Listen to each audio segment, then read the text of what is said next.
Thank God. Yeah. I So love compile. I loved digging in all this research and putting references at the back because I wanted doctors to read this book too.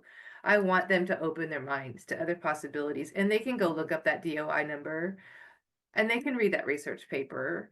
That, fact checker, for example, there's a research paper on the aluminum post-COVID vaccines.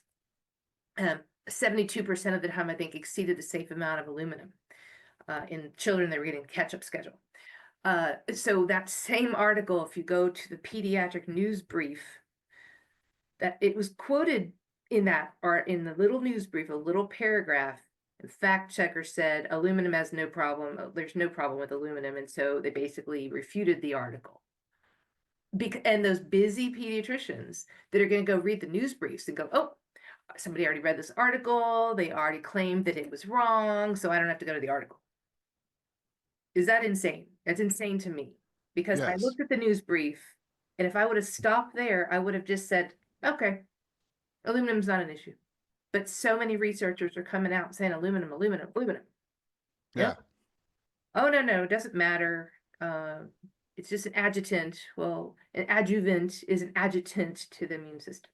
So if you're agitating an already inflamed immune system, like your eczema kids, like your leaky gut kids, like your seizure kids, like any of that, motor tics, it's an adjutant because it has to be put into the vaccine to have the body make a reaction to that piece of particle that they call the vaccine. So, yeah. Well, the fun thing is that you take that and you're like, well, how come it works different people differently? Well, there's different DNA functions. Mm-hmm. And then, you go back to Nutritional. mom. Mm-hmm. Yeah. You go back to mom. And this is one of the things that I try to work really hard on is when people are like, hey, we're thinking about having a kid. We want to get pregnant. I'm like, okay, you guys need to come in and let me clean up mom.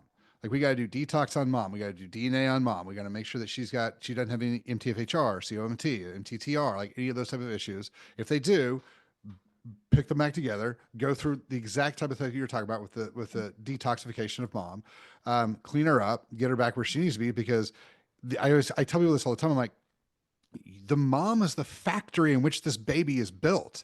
Mm-hmm. If the factory's dirty, we don't have like we you're gonna put the baby together with the best options you've got, but the best options you've got are tainted with heavy metals and with all these different bad chemicals mom's eating and drinking. We change the diet and the whole deal.